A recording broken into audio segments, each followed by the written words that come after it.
Hello, Julie here and welcome to my YouTube channel.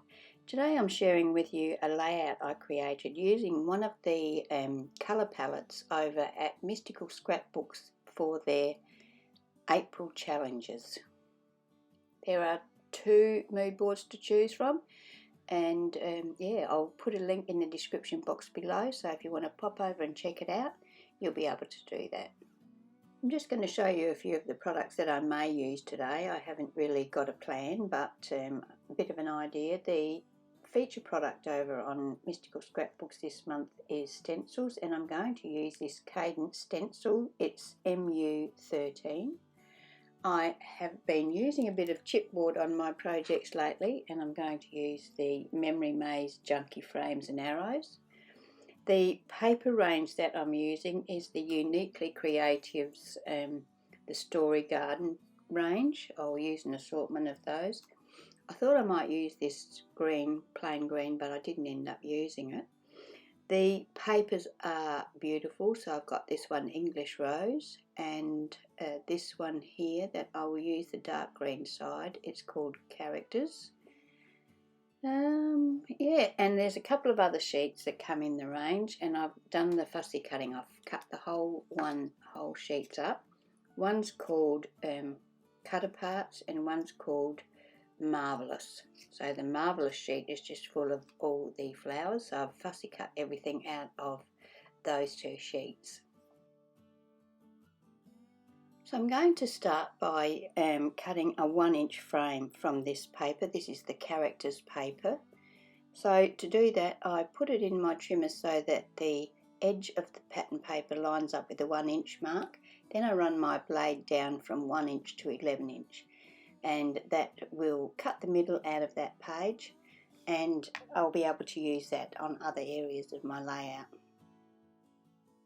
Now I'm going to trim the English Rose paper down so that it's 11.5 inches square, and this will sit on top of that frame that I've just cut to create the whole background for the layout. I'm going to use my Versacolor black ink cube to ink around the edge of the English Rose paper, and then use double-sided tape to attach that to my green frame.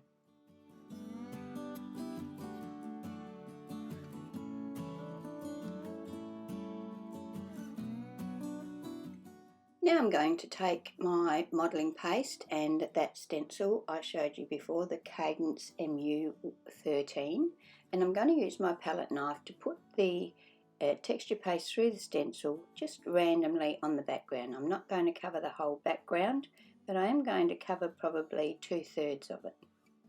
Once I've got that applied, I'm going to set my background page aside to dry. I'm just going to let that dry naturally. Now I'm going to work on my photo. First of all, my photo is 5.5 by 7, sorry. So I'm going to cut this pale green cardstock, it's called Stories, to 5.5 by 7.5. Then I'm going to use that piece I cut out of the middle of the Characters frame, and I'm going to cut that at 6 by 8. So I'm increasing by 1/2 inch on each layer. I used an emery board to file around the edge of my photo, and now I'm going to use my black ink cube to ink around the edge of the photo and the two mats.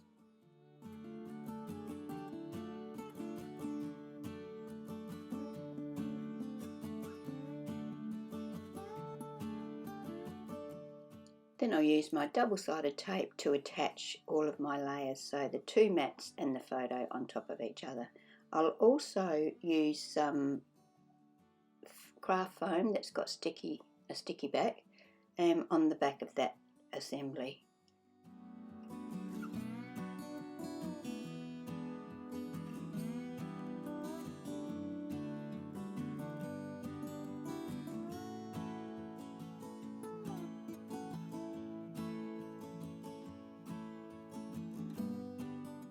Now I'm going to take one of the frames from the Memory Maze Junky Frames and Arrows chipboard set. There's quite a few frames in this set, good value for money. So I'm going to give that a coat of gesso and then allow that to dry.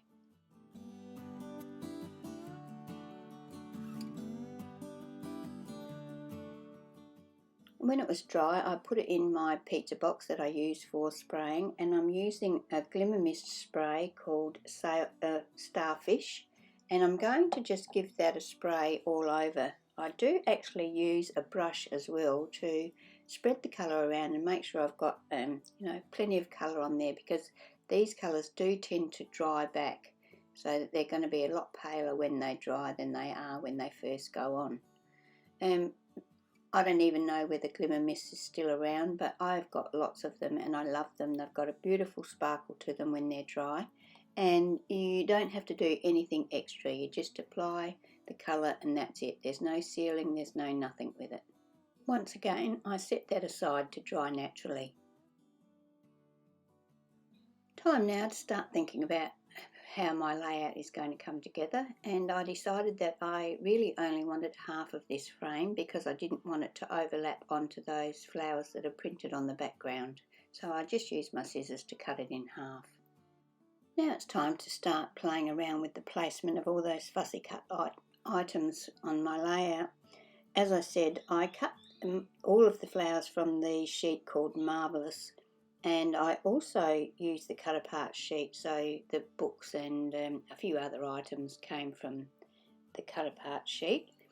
So I'm just going to play around deciding where I'm going to put flowers, leaves, books, whatever, here and there, and then once I'm happy with the placement, I'm going to use my art glitter glue and attach my flowers or everything to the background page.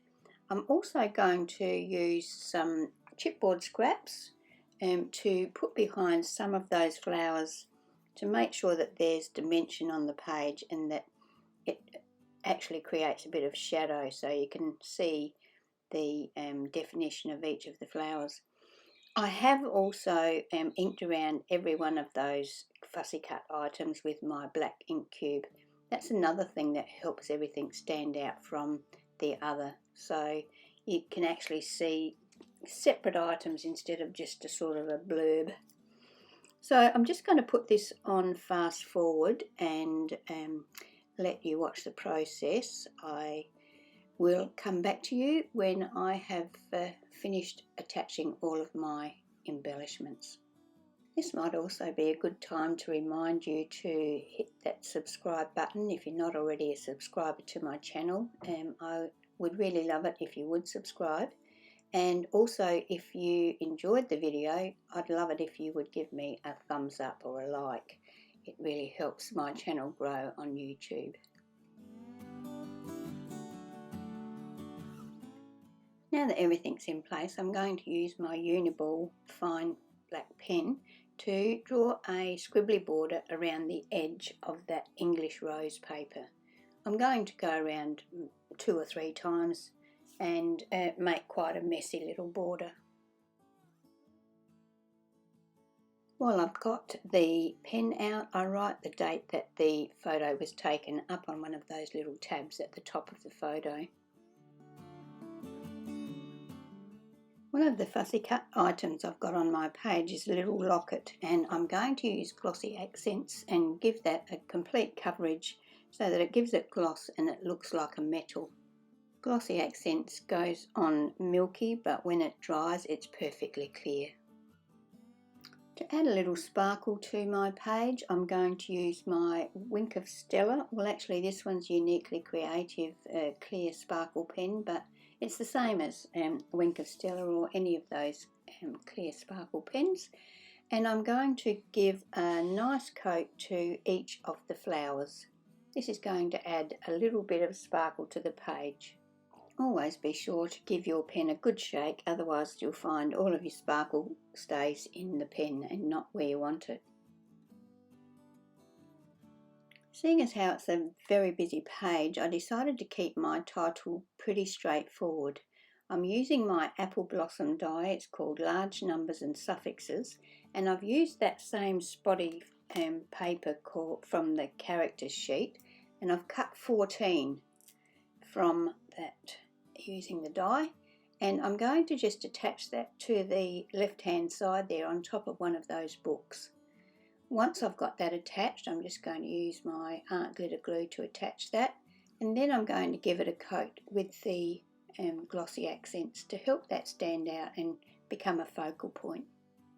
So that's my layout for today. I hope you've enjoyed my video, and you can pop over to Mystical Scrapbooks and check out their challenge for this month. Don't forget the link will be in the description box below.